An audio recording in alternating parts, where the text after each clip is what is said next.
All right, today we're going to dig into the surprising power of a word you probably use 100 times a day without even thinking about it. Seriously. It's so common, we just gloss right over it. But this one little word, it actually shapes our stories, our relationships, and yeah, even our brains. So, if I asked you, what's the most powerful word in the English language, what would you say? I'm guessing a few classic answers probably jump to mind right away. Okay, so maybe you're thinking love. And yeah, that's a fantastic candidate for sure. It's the engine behind, well, pretty much all of our art, our history, our personal lives. I mean, a word that can literally build kingdoms and break hearts, that's some serious power. Or hey, maybe you went a bit more on the nose. The word power itself, right? That seems like an obvious choice.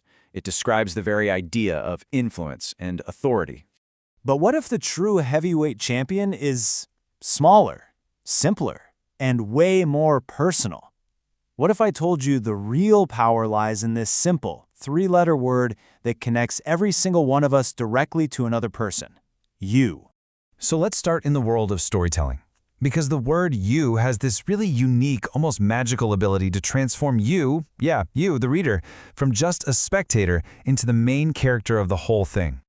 The fancy term for this is second-person narration, and you don't see it all the time, it's pretty rare, but when an author pulls it off, whoa, it completely shatters that wall between the story and the reader. It just grabs you and pulls you right into the action.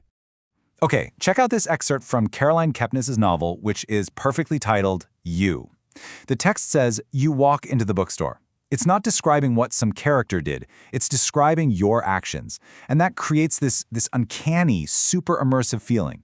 All of a sudden, it's not a story about them anymore. It's a story about you.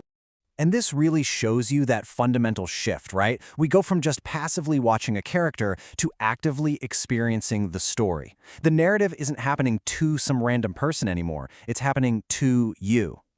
Okay, so you can pull us in super close, but what if I told you it can also be used to create distance, and that this distance can actually be incredibly healing? This is one of the core ideas behind a therapeutic approach called narrative therapy. The whole goal here is to help you literally rewrite your own story. It works on this simple, but honestly revolutionary idea. You are not your anxiety. You are not your depression. You are a person who is experiencing those things. And that separation, that little bit of distance, that's the key to taking back control.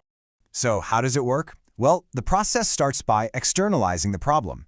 You give it a name, an identity, something separate from yourself. And psychologically, this is huge. Because it turns I am a broken person into I am a totally capable person who is just dealing with a problem. You see that? It completely shifts the focus from shame over to strategy. And therapists use these really powerful you-focused questions to guide this process. Look at them. They all position you as the expert on your own life. They empower you to step back, observe the problem's effects, and then decide how you want to change the story. It puts you right back in the driver's seat. Okay, so the impact of you isn't just some vague feeling either. It's actually measurable, especially when the stakes are high in our professional lives. And yeah, the science really backs this up. So get this. Researchers looked at the written conversations between scientists and the anonymous reviewers who were judging their work.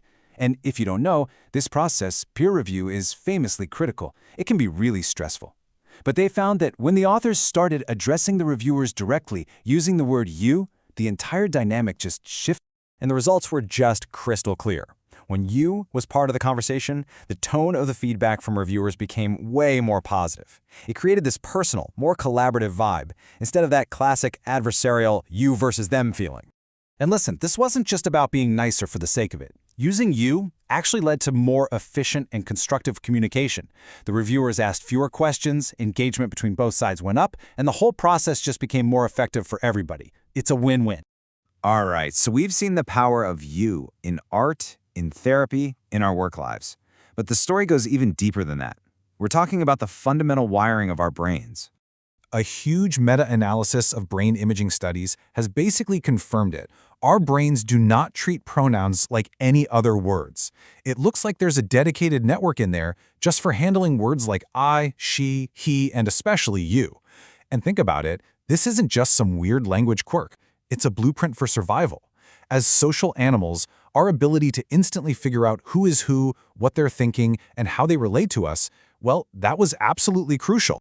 This neural network, with its main hubs in these areas right here, is responsible for something mind-blowingly complex, understanding social relationships, different perspectives, and where we fit in. So that tiny little word you is basically a key that unlocks a fundamental part of what makes us social beings.